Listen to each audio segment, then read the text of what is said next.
Soomaaliya waxay xiriir fiican la yeelatay midowga Soviet waxaanay iska fogeysay dalalka reer galbeedka ah iyadoo ku adeeganaysa mabaadi'da hantiwadaaga cilmiga ku dhisan. Yusuf Ibrahim Ali Aburas wuxuu muddo dheer ka tirsanaa dawladda Soomaaliya waxaana ka waraystay arrintaasi inay jirtay Maxamed Siyaad Barrena inuu ahaa nin hantiwadaaga.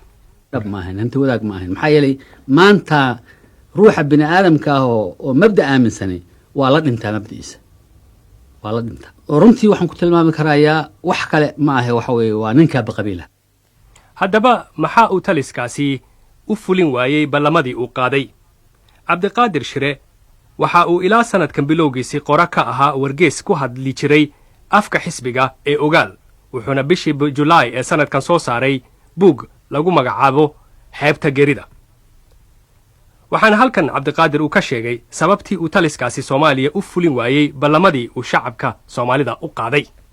waxaa dhacday laakiin ayaan daro in qofka baaqayay oo kooxda meesha qabsatay madaxda u ahaa oo Maxamed Siyaad ahaa uu baaqaas iyo tilmaamahaas dadku ay aad u soo dhaweeyeen iyo qof ahaan nuxur ahaan asagu waxa uu yahay inay aad u kala duwanaayeen. laakiin waxaa dhinaca kaleeto si xoog leh u shaqaysay oo dabcan dhibaato weynna geysanaysay shakhsiyadda dhinaca dahsoon oo Maxamed Siyaad oo midda runta ah midda shaqaynaysa ah isla markaasna ku samaynaysa isburin wanaagga Soomaalida uu ugu baaqayo. 1977 Soomaaliya waxa ay dagaal la gashay dalka Itoobiya. dagaalkaas oo ujeedadiisu ahayd in lagu xoreeyo dadka Soomaaliyeed ee dalka Itoobiya degan oo la magac baxay Soomaali Galbeed dadka qaarkiina ay u yaqaaniin Ogaadeniya. Soomaaliya dagaalkaasi waa ay ku jabtay kadib markii Itoobiya ay u soo gurmadeen dalka midowga Soviet iyo dalka Cuba.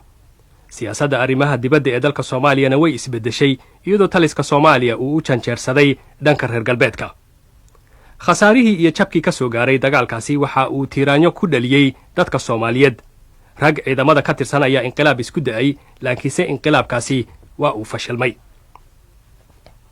markaana waxaa dhashay xisbiyo mucaarad ah oo dalka dibaddiisa laga sameeyey.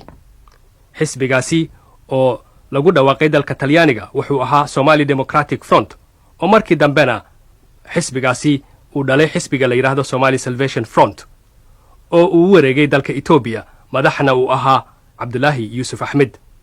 xisbigaasi markii dambe xisbiyo kaleetoo yaryar ayay isbahaysteen wuxuuna la magac baxay SSDF waana kii ugu horreeyey ee dagaal hubaysan ku qaada taliska Soomaaliya.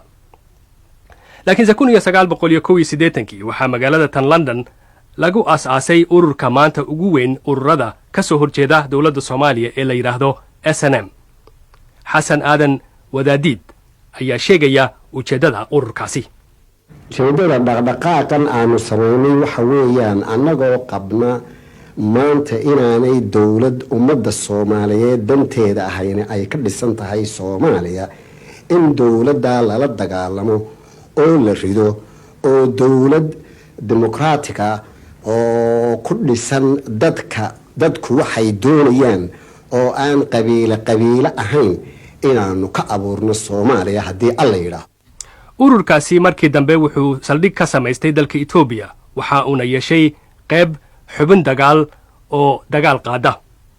1988 markii dawladda Soomaaliya iyo Itoobiya ay ka heshiiyeen khilaafaadkii u dhaxeeyay ururadii mucaaradka ee joogay dalka Itoobiya waxaa qasab ku noqotay in laga bixiyo dalkaas Itoobiya. bishii May ee sanadkii 1988 ayaa xubnaha hubaysan ee SNM-ta ay dagaal Soomaaliya ku qaadeen ayagoo weeraray magaalooyinka waaweyn ee dalka waqooyiga ku yaala. markaasna ay xukuumadda Soomaaliya tallaabooyin militari ah kaga jawaabtay.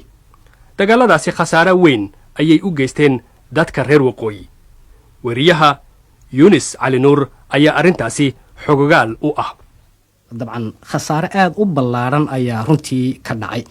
magaalooyinka burburay haddii aan eegno waa fara badan yihiin ilaa 16 magaalo ayaa maanta aan cidi deganayn. haddii aad tagto maalan Hargeysa oo ahaa magaalo madaxda labaad oo aan tegay anigu maanta magaalo ma aha.